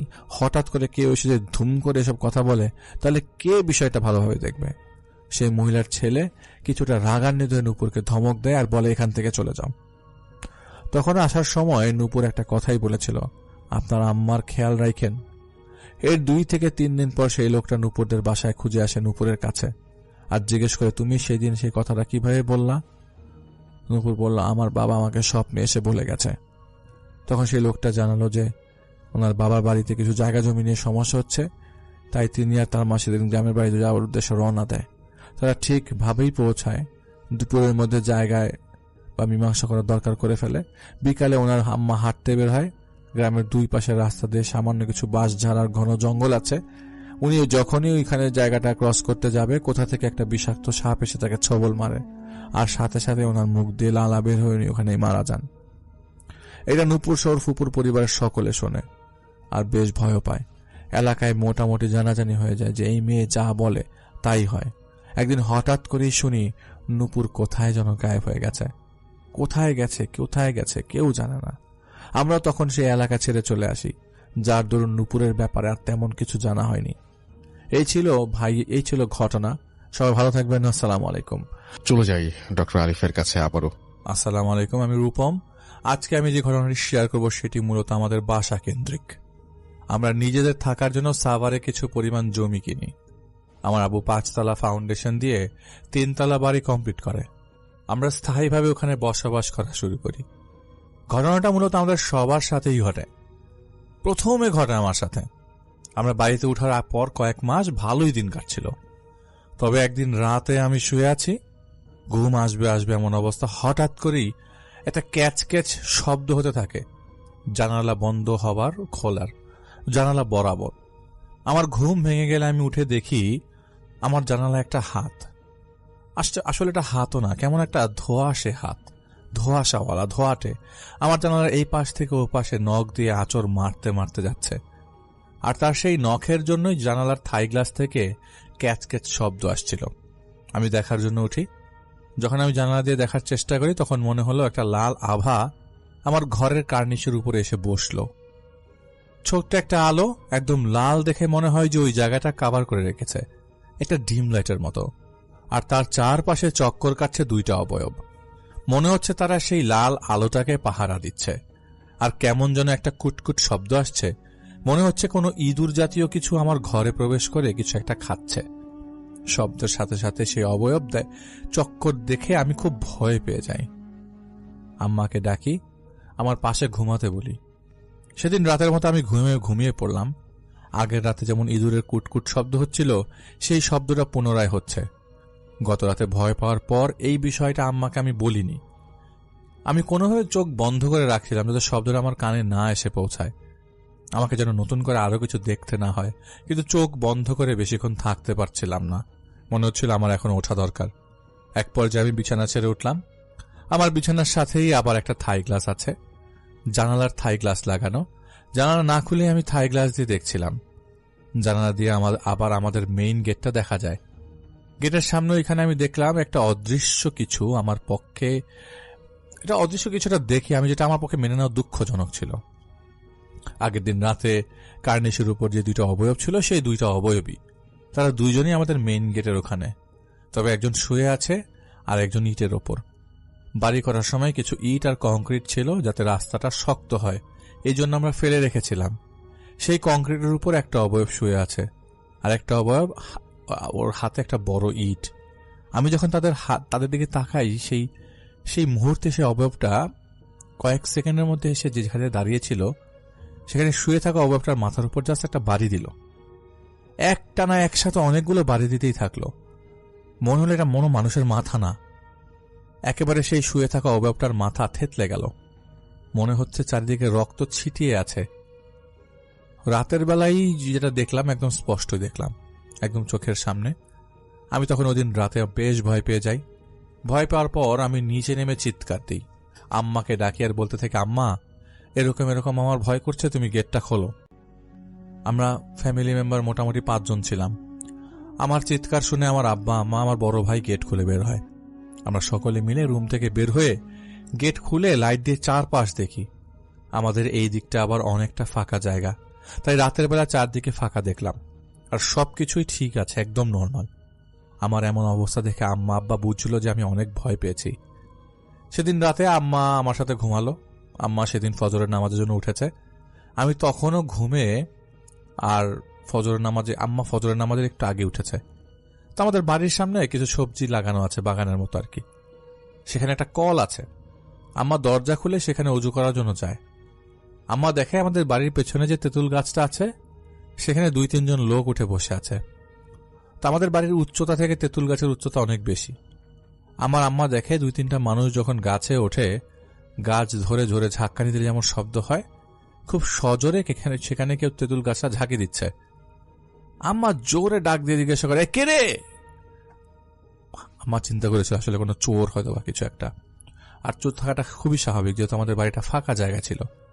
যখন আম্মা জিজ্ঞেস করলো কে কে, তখন কোনো উত্তর নাই, শুধু কয়েকটা সেকেন্ড ঝাঁকি দিয়েই সব স্টপ হয়ে গেল। আম্মা তাড়াতাড়ি কাজ শেষ করে ওনার রুমের ভেতর চলে যায়। ঘরে এসে ওনার নামাজ কালাম পড়লো। পরে সকালবেলা আমাকে জিজ্ঞাসা করলো, আমি সবকিছু বললাম। পরে আম্মা হয়তো বুঝলো যেহেতু ফাঁকা জায়গা অনেকদিন ধরে পড়া ছিল, পরিত্যক্তই ছিল, প্লট করে বিক্রি করা হয়েছে। সেদিন দুপুরবেলা আমি আর আমার আম্মা এক কাজ করছিলাম। কাজ করার এক পর্যায়ে দুপুরবেলা আমাদের বাসায় দুইটা লোক আসে, একদম ভর দুপুরে দুইটা লোক আসে আমাদের বাসায় এসে মেইন গেট ধরে দুইটা লোক ঠক ঠক শব্দ করে ডাক দেয়। তা আমার রুম থেকে বের হয়ে জিজ্ঞেস করে কি হয়েছে। পরে ওনারা বলে যে আমাদেরকে একটু পানি দেওয়া যাবে, আমরা অনেক দূর থেকে আসছি। আম্মা ভয় পাচ্ছিল, যেহেতু দিনের বেলা দুপুর টাইম, ভাবলো কে নাকি আসলো। ভাইয়াও বাসায় নেই, আব্বু বাসায় নেই। এই লোকগুলো এক পর্যায়ে বলতে থাকলো যে পৃষ্ঠাগুলো বাড়ির ভেতরে না রাখলে কি হতো না, এরকম যুবতী মেয়ে, আর এমন যুবতী মেয়ে নিয়ে কেউ কেউ এরকম জায়গায় আসে, দেখেন কি করবেন আপনারা, না হলে সামনে কিন্তু বিপদ আছে। আম্মা চেঁচিয়ে উঠলো, কিসের বিপদ, কে আপনারা, কি বলছেন, কিসের পৃষ্ঠা, কিসের খাতা। আম্মার কথা না বাড়িয়ে বলল পানি খেলে খান, না হলে চলে যান। ওনারা কিছু না বলে হাসতে হাসতে চলে গেল। পরে আম্মা চিন্তা করলো, দুইটা মানুষ আসলো, কিসের কাগজের কথা বললো, কিসের পৃষ্ঠার কথা বললো। মেয়েটা রুমে এমন আজে বাজে জিনিস দেখে। আসলে আম্মা একটা বিষয় জানতো না। আমাদের বাসা করার পর আমার রুমে কয়েকটা ছবি আর কিছু সংকেত আঁকা কাগজ পেয়েছিলাম, যেগুলো দেখে মোটামুটি মনে হচ্ছিল এগুলা তাবিজ বা কোনো কিছু করা আগেই হয়েছিল। আর আমার রুমে আমি একদিন হঠাৎ করে সেই কাগজের ছবিগুলা পাই। আমি ভয় আর কাউকে দেখাই না, আমি আমার পড়ার ড্রয়ারে রেখে দিই। আম্মা আর এটা জানতো না। আমি যে আগে ছবি আর খাতা পৃষ্ঠা এসব বিষয় দেখেছি সেটা আম্মা জানতো না। যাই হোক, সেদিন সন্ধ্যাবেলা আমাদের বাড়ির পেছনে মণ্ডলদের কবর বা সমাধিস্থল আছে, যেহেতু তারা হিন্দু ধর্মাবলম্বীর। ওই সমাধিটা হচ্ছে রাস্তার পাশে, পাকা রাস্তার এক পাশে ওই সমাধিটা জঙ্গলের মতো হয়ে আছে, অনেকদিন পরিষ্কার করা হয় না। তা আমার বড় ভাই সেদিন সন্ধ্যার দিকে সেই রাস্তা দিয়ে বাড়ি আসছিল। আমরা যেখানে জায়গা কিনেছি, সন্ধ্যা হলে সেই জায়গাটা একদম নীরব হয়ে ফাঁকা হয়ে যায়। ওর সাথে ফোন ছিল, তো সেই ফোনের লাইটটা ধরে ধরে বাড়ি আসছিল। যখন ওই সেই সমাধির রাস্তা ধরে আসলো, ঠিক তখনই ওর ফোনের লাইটটা জাস্ট অফ হয়ে যায়। লাইট জ্বালানো ছিল, তাছাড়া ওর ফোনে কোনো সমস্যা ছিল না যে হুট করে অফ হয়ে যাবে। নর্মাল চাইনিজ ফোন হলে হ্যাং করে, কিন্তু ওর ফোনটা এমনিতেই কখনো হ্যাং করে নাই, আর হ্যাং করার কথাও না। ভালো কোম্পানির ফোন ছিল, আইফোন ছিল। হুট করে ফোনটা বন্ধ হয়ে গেল। বন্ধ হওয়ার পরপরই ও ভীষণ ভয় পায়, আর তখনই খচখচ একটা শব্দ বাম পাশ থেকে ওর কানে আসে। সমাধিটার ওখান থেকে কেমন একটা শব্দ আসছিল, খসখস, মানে জঙ্গল পাড়ানোর সময় যেরকম শব্দ আসে ওরকম। আর ওগুলো ইচ্ছা মতো চেঁচাতে শুরু করলো ওখান থেকে। আমাদের বাসাটা বেশি দূরে না। ভাই জোরে জোরে চিৎকার দিতে থাকলো। তাছাড়া ভাই আর একটা বিষয় লক্ষ্য করলো, কুকুরগুলো নর্মাল সাইজের না, ওখানে একটা কুকুর আসে নর্মাল সাইজের থেকে খুব বেশি বড়। আমার ভাইয়ের তাড়ানোর চেষ্টা করলো, কিন্তু তাড়াতে না পেরে জোরে চিৎকার দিয়ে আমাদের ডাকাডাকি করছিল। যখন এমনভাবে ভাই আমাদের ডাকছিল, ঠিক তখনই ওর গায়ে কেউ গরুর গোবর ছুঁড়ে মারে। ওইদিকে অনেকেই গরু পালে, আর আমার ভাইয়ের শরীরে অনেকগুলো গোবর ছুঁড়ে মারলো কে জানি। গোবরগুলো ছুঁড়ে মারার সাথে সাথে কুকুরগুলো উল্টো দিকে দৌড় দিল। সেই সাথে আমার ভাইও একটা দৌড় দেয়। দৌড় দিয়ে বাসার সামনে এসে অনেক জোরে জোরে গেট ধাক্কা দিতে থাকে। তা আমার গেট খোলার পর ভেতরে আসার পর আমার দেখা যায় সারা শরীরে গোবর দেওয়া। আমার জিজ্ঞেস শরীরে গোবর করতে আসলো। তো ভাইয়া খুব অস্থির ফিল করছিল। ভাইয়া বলতে থাকে, আমার খুব ভয় লাগছে, আগে আমাকে পরিষ্কার করো, গোসল করার পর গোসল করব। তো গোসল করার পর ভাইয়া আম্মাকে আর আমাকে সবকিছু বলে। আমরা শুনে ভয় পেয়ে যাই। আম্মা বুঝলো যে আমার সাথেও ঘটনা ঘটছে, ভাইয়ার সাথেও ঘটলো। আম্মা আব্বুকে ফোন দিয়ে সব বলল, আর বলল বাসায় আসার সময় যেন হুজুরের সাথে দেখা করে আসে। আমার আব্বু আবার যখন তখন বেশ অনেক রাত করে বাসায় আসে। আর আব্বু যখন বাসায় আসে তখন এই দিকের মণ্ডল পাড়ার আরো 2-3 জন ওনার সাথে আসে। এখানে হিন্দু পরিবার যারা আছে তারা অনেকেই রাত করে বাড়ি ফেরে, আর আসার সময় আব্বুর সাথে দেখা হয়ে যায়, আর ওনার সকলে মিলে একসাথে আসে। আমার আব্বুই মূলত সবার শেষে বাসায় আসে। আব্বু এসে বলে, তোমরা কি সব দেখছো, নাচ দেখছো? যাই হোক, আমি হুজুরের সাথে সব বলছি। হুজুর বলল যে কালকে ওদের নিয়ে যেতে, আমি তো সকালে কাজে চলে যাব, ওদেরকে নিয়ে গেলে হুজুর ওদেরকে ঝাড়ফুঁক করে দেবে। বাড়ির সবাই যেহেতু ঘটনা ঘটছে, তাই সন্ধ্যার সময় একটু নার্ভাসই ছিলাম। আমার বড় ভাই আমার পাশের রুমে থাকে। সেদিন রাতে ভাইয়া তার রুমে শুয়েছিল। আমাদের নিচে আবার 4টা রুম। একটা রুম হচ্ছে গেস্টদের জন্য রাখা, 2টা রুম সবসময় ব্যবহার করার জন্য, আর একটা হচ্ছে কিচেনের জন্য। আর বাকি যে রুমটা আছে সেটা আব্বুর কাছে কিছু কাজের জিনিসপত্র রাখা। তো ড্রয়িং রুমের মাঝখানে যে স্পেসটা ফাঁকা, ওখানে ডাইনিং টেবিলটা রাখা। অনেক রাতে আম্মা কাঁচা মাংসের গন্ধ পাচ্ছিল ওদিন। কাঁচা মাংস ফ্রিজ থেকে বের করলে যেমন ঠান্ডা একটা গন্ধ আসে, ঠিক এরকম একটা ঠান্ডা গন্ধ বেরোচ্ছিল। তা আম্মুর রুমের আম্মু আব্বুর রুমের যে সাথে ডাইনিং রুমটা আছে, তা আম্মু প্রথমে ওঠে। রুমে দরজা লাগানো ছিল না, পর্দা দেওয়া ছিল। আম্মু দেখে ফ্রিজের ডিপটা খোলা। আম্মু ভাবলো কি ব্যাপার, ফ্রিজের ডিপ খোলা কেন? আম্মু ভাবছে আমরা আবার কিছু কিনলাম কিনা বা নিলাম কিনা। আমার আবার একটা পছন্দের জিনিস হচ্ছে, আমি খুব আইসক্রিম পছন্দ করি। বাসায় সবসময় আব্বু আইসক্রিম রাখার চেষ্টা করে। তা আম্মু ভাবলো আমি আইসক্রিম খেলাম কিনা, যার জন্য হয়তো আমি ভুলে ফ্রিজের দরজা খুলে রেখেছি। আম্মু গিয়ে দেখার চেষ্টা করে এরকম কাঁচা মাংসের গন্ধ ফ্রিজ থেকে আসছে কেন। আম্মু ভাবলো হয়তো ফ্রিজটা ভালোভাবে লাগানো হয় নাই, যার জন্য এমন গন্ধটা আসছে। আম্মা ফ্রিজের কাছে গেল দরজাটা লাগিয়ে দেওয়ার জন্য। উনি গিয়ে দেখে ফ্রিজের সাইডে যে ফাঁকা জায়গাটা, ওখানে কিছু একটা বসা, আর সেটার মাথার উপর আরেকজন বসা।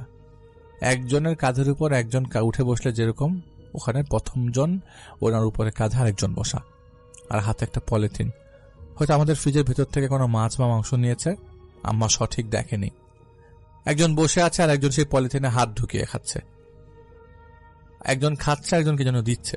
এরকম অদ্ভুত ব্যাপার দেখে আম্মা চোর চোর বলে চিৎকার দেওয়া শুরু করে।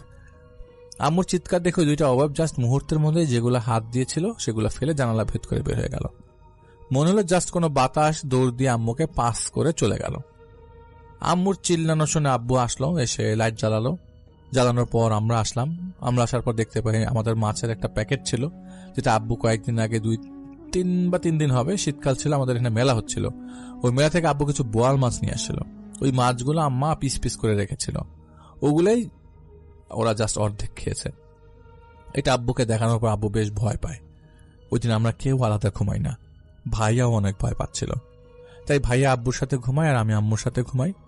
ওই ঘটনা ঘটার পর আমরা সবাই যার যার মতো করে ঘুমিয়ে যাই। সেদিন ফজর নামাজের আগে আমাদের বাড়ির গেটে এত জোরে জোরে সাউন্ড করা হচ্ছিল, যেন কেউ গেট রাগ নিয়ে ধাক্কা দিলে যেমন শব্দ হয়, ওইরকম ভাবে শব্দ হচ্ছে। আব্বু আর ভাইয়া যেহেতু নিচ তলায় শুয়েছিল, তারা দুজনই বের হয়।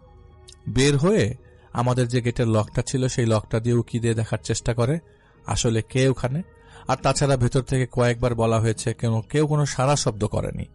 তাই আব্বু যখন গেট দিয়ে তাকায় দেখার জন্য, তখন আব্বু দেখে সে গেটের লক দিয়ে কেউ একজন আব্বুর দিকে তাকিয়ে আছে। আব্বু আর ভাইয়া দেখলো তেঁতুল গাছটা যেখানে বসে আছে সেখানে দুজন বসে বসে হাঁটছে। তো আমরা যেরকম শেপ দেখেছি ঠিক ওরকম দুজন বসে বসে খুব শব্দ করে হাসাহাসি করছে। যে শব্দ শুনে আমার আব্বুর অলরেডি বুকে ব্যথা শুরু হয়ে যায়। আমার আব্বু ওইখানে স্ট্রোক করে বসে। স্ট্রোক করার পরে ভাইয়া যখন জোরে চিৎকারে, তখন আমরা নিচে নেমে আসি। আমরা নিচে আসার পর ফজরের আজান হয়ে যায়। এর মধ্যে আমার আব্বু বুকের ব্যথায় অনেক কাতরাতে থাকে, মানে হার্ট অ্যাটাক করে। আমরা স্থানীয় এক মেডিকেলে নিয়ে যাই। নেওয়ার পর ওখানে ডক্টর বলে আমার আব্বু একটা ছোট্ট মাইনর অ্যাটাক করেছে হার্টের। তারপর ভালোই ইনজুরি হয়। ডক্টর ট্রিটমেন্ট করে। 2 দিন পর আমার আব্বু হাসপাতাল থেকে বাসায় আসে। হাসপাতাল থেকে বাসায় আসার পর আমার হুজুরকে সবকিছু জানাই। পরে হুজুর বাসায় নিয়ে আসি। আনার পর হুজুর বললে একটা মিলাদ দেন, যেহেতু নতুন বাড়ি করেছেন। পরে আমরা ভাবলাম যে আসলে ঠিকই, তো নতুন বাড়ি করেছে, তো আমাদের এখানে তো কোনো মিলাদ দেওয়া হয়নি, দোয়া পড়া হয়নি। বাড়ি করার শুরুতে দিয়েছিলাম, ওঠার পরে তো আর দেওয়া হয়নি। পরে পুরো বাসাটা পরিষ্কার করে আমরা মিলাদ দিলাম। পরের দিন আমার আব্বু মোটামুটি সুস্থ। সেদিন হুজুর যাওয়ার সময় বললো যে আমি এখন যাচ্ছি, যাওয়ার সময় গেটে কিছু একটা দিয়ে যাব। উনি আসলে গেটের বাইরে কোনো একটা কাগজ ঝুলিয়ে দিয়ে গেছিল, কিছু একটা লিখে। সেটা দিয়ে যাওয়ার পর সেদিন রাতে আমরা খাওয়া দাওয়ার পর তেমন রাতও না, 12টা কি 12:30 বাজে হয়তো। এই এলাকায় আসার পর আমরা তেমন রাত জাগতাম না, তো আমাদের একটু তাড়াতাড়ি ঘুমানো হয়। আর চারপাশটা যেহেতু নিস্তব্ধ, তাই রাত তেমন জাগা হয় না। আমরা 12টা কি 12:30 বাজে, আমরা সকলে সজাগ, সবাই কথা বলছিলাম। এর মধ্যে বাইরে প্রচন্ড ঝড় বাতাস শুরু হয়। আমরা সবাই সবার মুখের দিকে তাকালাম। এত রাতের ঝড় তুফান কোত্থেকে আসবে, তাও এই শীতের মধ্যে? আর ঠান্ডার মধ্যে তো ঝড় তুফান আসার প্রশ্নই আসে না। মনে হচ্ছে বালুর বা মাটির ঝড় হচ্ছে। আমার রুমের যে ব্যালকনি ছিল, সেই ব্যালকনি দিয়ে ভাইয়া চারপাশে তাকায়। এত ঘটনা ঘটার পর ভাইয়া আর একা সাহসে কুলায় না নিচে যাওয়ার জন্য। ব্যালকনি দিয়ে দেখার চেষ্টা করলাম, দেখলাম গাছগুলোতে মনে হচ্ছে কতগুলো বাদুর ঝুলে আছে। তবে বাদুরের সাইজগুলো দেখে মনে হচ্ছে বানরের মতো। প্রত্যেকটা বাঁশঝাড়ের ভিতরে এমন ভাবে বাদুর ঝুলে আছে, আর ওগুলো এত জোরে নাড়াচাড়া করছে মনে হচ্ছে একটার একটার সাথে বাড়ি খাচ্ছে। আর আমরা 4 জনই দেখলাম। এটা দেখার পর তো আমাদের ভয় অবস্থা খারাপ। এটা দেখার পর সবাই আতঙ্কে। আশেপাশে 2-1জনকে কল করা হলে তারা রেসপন্স করলো না, আর এত রাতে কেউ আসতেও চাচ্ছিল না। আমাদের আশেপাশে তেমন প্রতিবেশীও নেই। আমাদের বাসার পাশে একটাই প্রতিবেশী, একটু অন্যরকম বলতে গেলে হিংসুটে টাইপের। আমরা তখন সেই অবস্থায় কি করব, কি করা উচিত কোনো কিছু বুঝতে না পেরে জোরে জোরে সাউন্ড বক্সে সূরা ছেড়ে দিই, আর দোয়া যা পারি আমরা পড়তে শুরু করি। আধা ঘন্টা 40 মিনিট যাওয়ার পর সবকিছু থেমে যায়। সেদিনের মতো আমরা ঘুমাই। সেদিন আমি স্বপ্নে দেখি একজন আমাদের বাড়ির পেছনের গাছটা দিয়ে আমাদের যে দোতলার ব্যালকনি আছে সেখানে জাস্ট বেয়ে নামছে। যেই নেমে ব্যালকনির ফ্লোরটা সে পা রাখে, অমনি ফ্লোরে পা দেওয়ার সাথে সাথে কেমন যেন ঘরটা হয়ে গেল। মনে হলো সেই অবয়বটার পা গরম কিছুর সাথে ছ্যাঁকা খেলে যেমন ধোয়ার মতো উঠে, ঠিক আমাদের ব্যালকনির ফ্লোর থেকে তখন গরম ধোয়া উঠছে। আর আমাকে স্বপ্নে বলছে যে এইটার ফল তুই পাবি, এটার ফল তুই পাবি। এভাবে কথাটা 3 বার বলল আমাকে। পরে দেখলাম সে অবয়বটা যেভাবে একটা গাছের ডাল ধরে নিচে নেমে এসছে ঠিক সেইভাবেই উপর উঠে গেছে। আমি অনেক ভয় পাই। আমি আম্মাকে ডাকি আর বলি, আম্মা আমি এমন এমন দেখলাম। আম্মা উঠে ভাইয়াকে আব্বুকে ডাক দেয়। সকালে সবাই আসলো এবং আমি একা ব্যালকনিতে যাওয়ারই সাহস পাচ্ছিলাম না। আমরা সকলে ব্যালকনিতে পরপরই দেখলাম ওখানে 2টা পায়ের ছাপ, কিন্তু পায়ের ছাপগুলা উল্টা। একটা মানুষ যেমন গোড়ালিটা একদিকে, পায়ের পাতাটা আরেক দিকে, ঠিক সেরকম। অদ্ভুত বিষয় হচ্ছে সে অবয়বটা 4টা করে আঙুল ছিল। সবগুলো এতটাই বড় ছিল যে কোনো কুকুর বা বিড়ালের ছাপ ভাববো এমন কোনো উপায় নেই। ওটা কিসের ছাপ ছিল তা আমরা আজও বুঝতে পারিনি। আমার ভাইয়া ছবিও তুলেছিল, কিন্তু আনফরচুনেটলি আমার ভাইয়ের ফোনটা নষ্ট হয়ে যায়। সেই পায়ের ছাপগুলো দেখে মনে হচ্ছিল পাটা খুব গরম ছিল। পা দেওয়ার পরপরই তার পায়ের যে পোর্শনের চামড়াটা ছিল সেইখানে চামড়াটা লেগেও আছে। এত তাপ ছিল আর তার পাটা পুড়ে সেখানে চামড়াটা লেগে গেছে। কোনো কিছু ছ্যাঁকা খেলে বা পুড়ে গেলে আমাদের চামড়াটা যেমন ঝলসে গিয়ে লেগে থাকে ঠিক ওরকমই দেখা যাচ্ছিল। আর সবচেয়ে আশ্চর্য লাগে এই বিষয়টাতে সেটা ছিল যে আমার পায়ের ছাপের সাথে কিছু মাটিও ছিল সেখানে। মাটির ব্যাপারটা আসলে বুঝতে পারিনি। যাই হোক, ওই দিন রাতে এরকমটাই হলো। সকালে আমরা আবার হুজুরের কাছে যাই। পরে হুজুর বলে যে বাসাটা যেহেতু নতুন করেছেন আর এটা যেহেতু আগে পরিত্যক্ত ছিল, টুকটাক সমস্যা থাকতে পারে। আপনারা এক কাজ করেন, বাসাটা পরিষ্কার পরিচ্ছন্ন রাখেন, দোয়া দুরুদ ইবাদত বেশি বেশি করেন, টুকটাক এসব বিষয়ে পাত্তা দিয়েন না। এরপরও যদি প্রবলেম হয় তাহলে কিছু পানি পড়া নেন আর পানিটা ঘরে সকাল সন্ধ্যা ছিটিয়ে দিন। ওইটা সম্ভবত পড়া পানি বা স্বর্ণ রূপা দিয়ে ভিজানো পানি ছিল। সেদিন হুজুর থেকে বাসায় আসার পরে আমরা প্রতিদিন নিয়ম করে সেটা ছিটানো শুরু করলাম। এরপর থেকে লাস্ট 2 মাস যে ঘটনা ঘটছে, আমি আর ওই জিনিসটা স্বপ্ন দেখি না।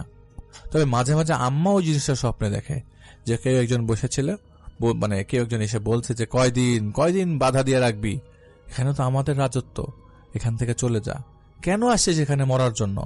তো এরকম হুমকি ধামকি স্বপ্নে দিচ্ছিল। আম্মা এসব দেখতে দেখতে মোটামুটি অভ্যস্ত হয়ে গেল।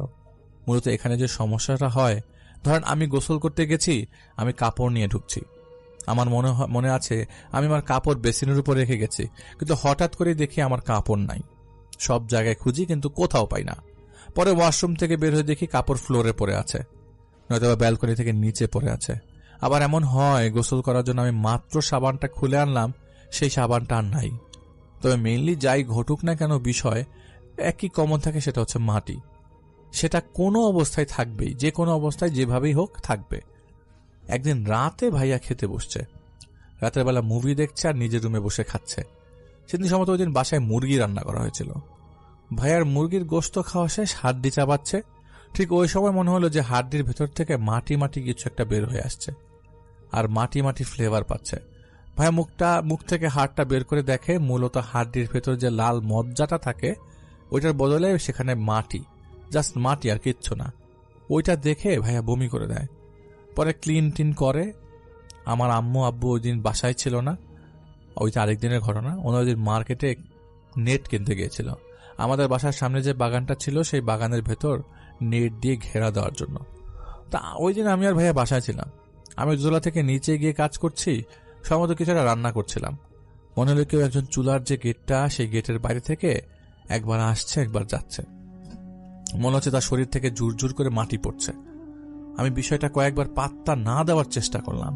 আর তাছাড়া একটা জিনিস দেখবেন, আমরা যে বিষয়টাকে বেশি ইগনোর করতে চাই সেদিকেই আমাদের চোখটা বেশি চায়, আমাদের আগ্রহ বাড়তে থাকে, আমরা নিজেদের ধরে রাখতে পারি না। পরে আমি নিজেকে ধরে রাখতে না পেরে বের হই। আমি দেখি একদম বাচ্চারা খেলাধুলা করলে মাটি শরীরে লাগিয়ে আসলে শরীর থেকে মাটি যেভাবে ফ্লোরে দৌড়ালে যেরকম ভাবে ছড়িয়ে ছিটিয়ে থাকে ঠিক একইভাবে মাটি চারিপাশে সামনে ঘরের গেটের সামনে ছড়িয়ে ছিটে পড়ে আছে। ভাইয়া এই বিষয়টাকে ফানি হিসেবে নিয়ে বলল যে আমরা কয়দিন পরে মাটি বাবা হয়ে যাব, দেখবি কিছুদিন পর থেকে আমাদের কাছে মানুষ মাটি পরা নিতে আসবে, চারিদিকে আমাদের জয় জয়কার। ওই দিন ভাইয়া অনেক দুষ্টামি করে। ঠিক সেদিন রাতে যে ভয়ানক ঘটনা ঘটে ভাইয়ার সাথে, তাহলে ভাইয়া নিজের ঘরে ঘুমাচ্ছিল। ঘুমানোর এক পর্যায়ে ভাইয়ার চোখে ভাইয়া মনে হলো কেউ ওনার বুকের উপর বসছে, মুখ চেপে ধরেছে। ভাইয়া ছটফট করতে থাকে, চোখ মেলে দেখে একজন অবয়ব দাঁড়ানো আর আরেকজন বুকের উপর বসে আছে, আর ওর মুখের ভিতর কিছু একটা দিয়ে চেপে ধরেছে, যেটা খুব শক্ত না আবার খুব নরমও না, খুব ধস্তাধস্তি করে ওর সাথে। এক পর্যায়ে আমি কি মনে করে ওর ঘরে নক করি। নক করার সাথে সাথে ভাইয়া দেখে সেই দুজন অবয়ব জাস্ট উঠে জানালা দিয়ে লাফ দিয়ে চলে গেল। ভাইয়া বিছানা হুড়মুড়িয়ে ওঠে, ওর নিঃশ্বাস আটকে যাওয়ার মতো অবস্থা ছিল। কোন রকম দরজা খুলে দেয়। তখন আমি দেখি ওর মুখ ভর্তি শুধু মাটি আর কিচ্ছু না, শুকনা মাটি, কোনো ভেজা মাটি না। এইগুলো এখন প্রতিনিয়ত আমাদের বাসায় হচ্ছিল। তবে কখনো কখনো দেখা যায় আমাদের রান্না করার চামচ পাওয়া যাচ্ছে না, কোনো প্লেট চিৎ করে রেখে আসছে, ওইটা একটু পর গিয়ে দেখি উবুত করে রাখা। আবার কখনো মনে হয় বালুর ঝড় হচ্ছে, মনে হয় আমাদের ঘরের উপর থেকে জুরজুর করে মাটি পড়ছে সিলিং থেকে। আবার দেখা যায় একটা অবয়ব ধরনের কিছু একটা হেঁটে যাচ্ছে, তার শরীর থেকে মাটি বালির মতো ঝুরঝুর করে পড়ছে। অনেক সময় আমরা সিনেমাতে যেমনটা দেখি মানুষ হুট করে দাঁড়ানো অবস্থা থেকে বালুর মতো ঝরে পড়ে যায়, ঠিক তেমনি আমার চোখের সামনে বালি হয়ে ঝরে যাচ্ছে। তবে সবকিছুর মধ্যে এই মাটির সমস্যাটাই বেশি। এখন হুজুর আমাদের পানি পড়া দিচ্ছে, ওটাতে কোনো কাজ হচ্ছে না। আমাদের বাসার এখানে একটা মাজার আছে, ওখানে একটা লোক আছে, উনি বলেছে কয়েকদিন পর আসবে, উনি আসলে দেখা যাক কি হয়। যেহেতু এইটা আমাদের বাসার চলমান একটি ঘটনা, জানি না সামনে আমাদের জন্য কি অপেক্ষা করছে। তবে আমাদের জন্য দোয়া করবেন যেন আমরা জলদি এই বিষয়টার একটা সুরাহা পাই। রায়ন ভাই ধন্যবাদ ঘটনাটা কালেক্ট করবার জন্য, এবং যিনি আমাদেরকে পাঠিয়েছেন, আমরা দোয়া করি সবসময় যে আপনারা যেন আপনাদের ভাষাটা ঝামেলা মুক্ত হয়ে যায় খুব শিগগিরই, কারণ আমরাও চাই না যে এরকম জিনিস মানুষ ফেস করুক। আমি আমাদের বাসাটা যে জায়গাটায় অবস্থান করি, আমি যে জায়গায় থাকি, আমার নিজের বাসাটা, আমার রাতের বেলা মাঝে মধ্যে টয়লেটে যাওয়ার সময় আমি ড্রয়িং রুমের দিকে তাকাই, মনে হয় কেউ আছে। এটা আমার মনের ভুল, আমি যতটুকু জানি। তবে আমি সাহস করে, আলহামদুলিল্লাহ, আমি সাহস করে রাত্রে 12টা, 1টা, 2টা, 3টা আমি বাসার বাইরে বেরিয়েছি, এবং আমাদের পেছনটা বেশ খারাপ। আমি গেছি বাইরে, মাঝে মধ্যে দেখা যায় যে বাংলাদেশে ফোনে কথা বলতে হচ্ছে, রাত্রে 3টা, মানে বাংলাদেশ সকাল 9টা কথা হয়েছে, এরকম বহুদিন গেছে। যাই হোক, যদি আমার বন্ধ থাকে তাহলেই সেটা হয়, নাহলে হওয়ার সম্ভাবনা নেই। আসসালামু আলাইকুম প্রিয় লিসেনার, আশা করি সবাই ভালো আছেন এবং সুস্থ আছেন। ঘটনাটি ঘটেছিল আজ থেকে প্রায় বছর 7 আগে, শীতের সকালে, এক কুয়াচ্ছন্ন রাতে। আমার একটা মামাতো ভাই, তার নাম ছিল সজল। সে একটা মাল্টি ন্যাশনাল কোম্পানিতে কাজ করত। অফিস থেকে ফিরতে ফিরতে প্রায় রাত 12টা 1টা বেজে যেত। সেদিন সজলের বাইকটা হঠাৎ মাঝ রাস্তায় খারাপ হয়ে যায়। জায়গাটা ছিল শহর থেকে একটু দূরে, চারপাশটা একদম ফাঁকা। রাস্তার দুপাশে শুধু বড় বড় আমবাগান আর ঝোপঝাড়। সজল ঠিক করলো বাইকটা ঠেলে ঠেলে সামনের দিকে এগোবে, যদি কোনো মেকানিক বা সাহায্য পায়। হঠাৎ কুয়াশার মধ্যে সে দেখল রাস্তার ধারে একটা কালভার্টের ওপর কেউ একজন বসে আছে। খুব রোগা একটা মানুষ, পরনে একটা সাদা রঙের ঢিলে ঢালা পাঞ্জাবি। সজল ভাবল হয়তো কেউ হবে এই গ্রামের, তাই একটু সাহস করে সে এগিয়ে গিয়ে জিজ্ঞেস করলো, দাদা, সামনে কি কোনো গ্যারেজ আছে? লোকটা মাথা নিচু করেই বসেছিল। সজলের কথার কোনো উত্তর দিল না। সজল আবার জিজ্ঞেস করতেই লোকটা খুব ধীরে ধীরে মাথা তুলল। টর্চের আলোয় সজল যা দেখল তাতে ওর রক্ত হিম হয়ে গেল। লোকটার চোখের জায়গায় কোনো মণি নেই, শুধু সাদা দুটো গর্ত। তার গলার স্বরটা ছিল একদম ভাঙা। মনে হচ্ছিল যেন মাটির তলা থেকে কেউ কথা বলছে। সে শুধু একটা কথা বলছিল যে গ্যারেজ দিয়ে কি হবে। তো যখন তিনি এইভাবে কথা বললেন এবং বলল, যেখানে যাচ্ছ সেখানে তো আর বাইক লাগবে না, সজল ভয়ে কাঁপতে কাঁপতে বাইকটা ওখানেই ফেলে দৌড়াতে শুরু করলো। কিন্তু যতবারই সে দৌড়াচ্ছে মনে হচ্ছে কেউ একজন তার ঠিক পিছনের দিকে দৌড়াচ্ছে। সেই পাঞ্জাবির খসখস শব্দ আর একটা পচা পচা গন্ধ তার নাকে আসছিল। দৌড়াতে দৌড়াতে সজল যখন মেইন রোডের একটা ল্যাম্পপোস্টের নিচে পৌঁছালো, তখন সে পিছন ফিরে দেখল কেউ নেই। কিন্তু অদ্ভুত ব্যাপার হলো, ল্যাম্পপোস্টের আলোয় সজল দেখল মাটির ওপরে তার নিজের ছায়াটা ছাড়াও আরো একটা লম্বা ছায়া দাঁড়িয়ে আছে।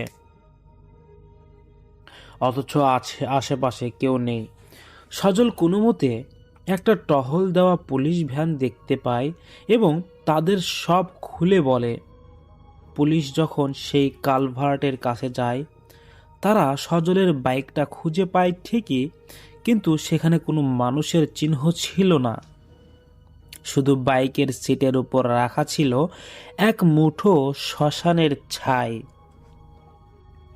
পরের দিন সকালে খুব ধুমছে জ্বর আসে। প্রায় 7 দিন সে অসুস্থ হয়ে থাকে, কথা বলতে পারছিল না। এবং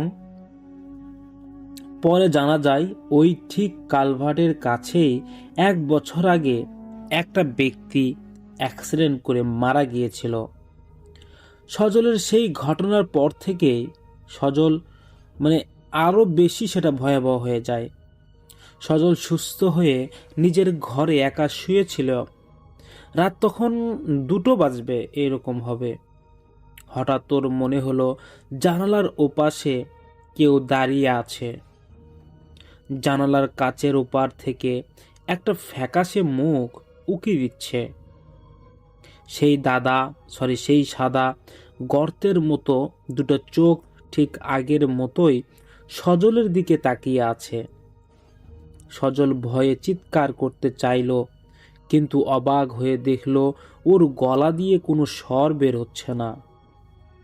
ওর শরীরটা যেন পাথরের মতো ভারী হয়ে গেছে, যেটাকে আমরা সাধারণ ভাষায় বলি বোবায় ধরা। হঠাৎ ঘরের দরজাটা ধীরে ধীরে খুলে গেল। যদিও ওটা ভিতর থেকে খিল দেওয়া হয়েছিল। ঘরের ভিতর সেই কালভার্টের ধারের পচা গন্ধটা ছড়িয়ে পড়লেন। সজল দেখল সেই লম্বা ছায়াটা এবার ঘরের ভেতর এসে ঢুকে গেছে। ছায়াটা ধীরে ধীরে ওর বিছানার পাশে এসে দাঁড়ালো।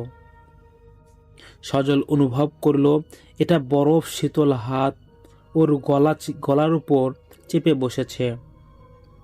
সেই হাতটা ছিল হাড় জিরজিরে, নখগুলো অদ্ভুত লম্বা। সেই ভাঙা গলায় লোকটা ফিসফিস করে বলল, তুই তো ওখানেই রয়ে গেছিস সজল। তুই যে সজল এখানে ফিরে দেখছিস সে সজল তুই না। পরের দিন সকালে সজল বাড়ির ওই লোককে মেঝেতে অজ্ঞান অবস্থায় উদ্ধার করে। ওর গলার চারপাশে স্পষ্ট 5টা আঙ্গুলের কালশিটে দাগ পড়া ছিল, পুরে কালো হয়ে যাওয়ার মতো। বাড়ির লোক বুঝতে পারলেন এটা কোনো সাধারণ অসুখ নয়। তড়িঘড়ি করে পাশের গ্রামের এক অভিজ্ঞ তান্ত্রিককে ডেকে আনা হলো। তান্ত্রিক মশাই ঘরে ঢুকেই গম্ভীর হয়ে গেলেন। তিনি সজলের কপালে হাত দিয়ে বললেন, ও একা ফেরেনি। ওর সাথে কালভার্টের সেই অতৃপ্ত আত্মাটা ওর শরীর দখল করে চলে এসেছে। এবার তান্ত্রিক যা করলেন, তিনি সকালে সজলকে লোহার একটা কবচ দিলেন, ঘরের চার কোণে গঙ্গা জল আর বিশেষ মন্ত্রপুত সর্ষে ছিটিয়ে দিল। সজলকে নির্দেশ দেওয়া হলো আগামী 1 মাস সূর্য ডোবার পর যেন বাড়ির বাইরে সে বের না হয়। সবচেয়ে আশ্চর্যের বিষয় হলো কি জানো, সেই তান্ত্রিক যখন কালভার্টের কাছে গিয়ে একটা শান্তি পুজো দিলেন, তখন দেখা গেল সে জায়গায় সজলের বাইকটা পড়েছিল, তার ঠিক নিচে একটা পুরনো ছেঁড়া পাঞ্জাবির টুকরো মাটির ভেতর চাপা পড়ে আছে। তান্ত্রিক সেটা পুড়িয়ে ফেলতেই সজল পুরোপুরি স্বাভাবিক হয়ে যায়। তবে আজও সজল একা একটা অন্ধকারে বেরোতে ভয় পায় বলে মাঝে মাঝে গভীর রাতেও নাকি এখনো শুনতে পায় জানালার পাশে কেউ একজন খুব শান্তভাবে কড়া নড়ছে ঠক ঠক করে। এরপর এরপর তখন সজল জিজ্ঞেস করলেন যে এরপরে যা হয়েছে তা আমি আর এক্সপ্লেন করতে পারবো না, আপনারা এতটুকুই তুলে ধরেন। যদি কখনো সম্ভব হয় পরবর্তীতে আমার সাথে যা ঘটেছিল আমি তা শেয়ার করব। এই ঘটনাটি আমার সাথে প্রতিনিয়ত হচ্ছে। তো আপনারা যারা যারা এসব বিষয়কে বিশ্বাস করেন না, যদি এই বিষয়গুলো আপনাদের সাথে ঘটতো তাহলে অবশ্যই আপনারা বিষয়টি বিশ্বাস করতে বাধ্য হতেন। তাই ঠিক আমি একইভাবে বলবো যে সারা বাংলাদেশে কোথাও না কোথাও এইরকম ভয়ঙ্কর সকল পরিস্থিতিগুলো কেউ না কেউ শিকার হচ্ছে। তাই যারা বিশ্বাস করে না তাদের জীবনের সাথে অলৌকিক বা ভয়ঙ্কর কোনো কিছু জড়িয়ে যায়নি।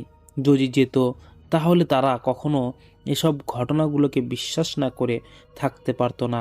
যাই হোক, এই ঘটনাটি পেয়েছি আমি আমার এক বড় ভাইয়ের কাছে। সেই বড় ভাই আমার প্রতিদিন ঘটনা শোনেন এবং তিনি বলেছেন যে আমরা ঘটনা পাঠাবো, এই ঘটনাটি পড়ে একটু শোনালে আমার অডিয়েন্সগুলো খুশি হবে। সেও ঘটনা বলে, তারও চ্যানেল আছে। তো যাই হোক, সে আমাকে ঘটনা দিয়েছে আমাকে পড়ানোর জন্য, খুবই ভালো লেগেছে। আমি তাকে বলেছি যে এরকম ঘটনা যদি থাকে তাহলে আরও দেবেন, আমি পড়ে শোনাবো। জানি না ঘটনাটি আপনাদের কাছে কেমন লাগলো। যদি ভালো লেগে থাকে তাহলে অবশ্যই লাইক কমেন্ট শেয়ার করে আপনার বন্ধু বান্ধবদেরকে এই ঘটনাটি শোনার সুযোগ করে দেন। প্রতিনিয়ত আমরা রাত 10টায় ঘটনা দিয়ে যাই আপনাদের রিকোয়েস্টের কারণে। ভূত এফএম দীর্ঘজীবী হোক। ধন্যবাদ।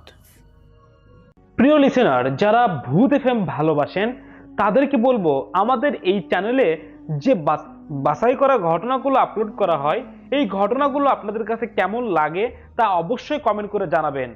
আমরা প্রতিনিয়ত আপনাদের জন্য এইরকম ভয়ঙ্কর সকল ঘটনাগুলো বাছাই করে আপনাদের সামনে তুলে ধরি।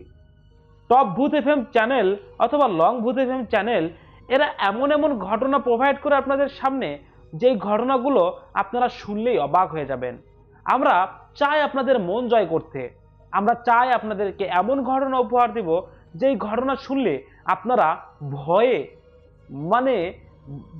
ভূষীভূত হয়ে আপনারা ভূত এফএম এর আনন্দ উপভোগ করবেন।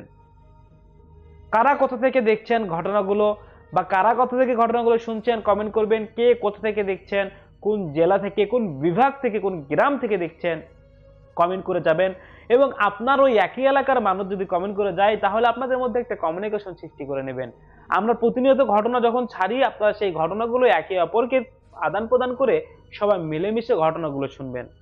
আমরা প্রতিদিন আপনাদের জন্য যে ঘটনাগুলো সিলেক্ট করি এই সকল ঘটনা স্পেশাল ঘটনা। লিসেনার্স, আপনারা যদি চান আমরা আপনাদের জন্য আরো অনেক ঘটনা, এই ঘটনাগুলো বাছাই করে যেগুলো ভয়ঙ্কর এবং খুবই স্পেশাল ঘটনা, সেই ঘটনাগুলো কিন্তু আপনাদেরকে উপহার দিব। আপনারা যদি এমন ঘটনা শুনতে চান আমাদেরকে কমেন্ট করতে হবে, কে কোথা থেকে দেখছেন তা জানাতে হবে, ঘটনাগুলোর মানসম্মত হচ্ছে কিনা, আপনাদের পছন্দ হচ্ছে কিনা ঘটনাগুলো সেটা জানাতে হবে। পরবর্তীতে আমরা যে ঘটনাগুলো দিব আপনারা তো জানেন আগামীকাল রাত 10টায় ঘটনা দিব। আমরা প্রতিনিয়ত রাত 10টায় ভয়ঙ্কর সকল ঘটনাগুলো আপলোড করে থাকি। আপনারা যদি প্রতিনিয়ত সেই ঘটনাগুলো শুনতে চান বা পেতে চান তাহলে অবশ্যই অবশ্যই আমাদেরকে কমেন্ট করে জানাবেন নেক্সট হরর বা ভয়ঙ্কর ঘটনা ভূত এফএম কার কণ্ঠে শুনতে চান, কার গলায় শুনে আপনারা আনন্দ পেতে চান তা অবশ্যই কমেন্ট করে দেবেন। এবং অনেক ভাইয়ারা আপনারা কিন্তু মেইল করছেন আমাদেরকে, আমরা প্রতিনিয়ত আপনাদের মেইলগুলো পড়ছি এবং আপনাদের চাহিদা অনুযায়ী আমরা কিন্তু আপনাদের ঘটনাগুলোও দিচ্ছি এবং বাছাই করা ঘটনা দিচ্ছি। সব মিলে একটা সুন্দর কম্বো প্যাকেজ বলতে পারেন, আনন্দর কম্বো প্যাকেজ আমরা কিন্তু এই চ্যানেলের মাধ্যমে আপলোড করে দিই প্রতিদিন রাত 10টায়। তো যাই হোক, কথা বাড়াবো না, আজকের মতো এখানেই বিদায় নিব। সবাই ভালো থাকবেন, সুস্থ থাকবেন। আসসালামু আলাইকুম।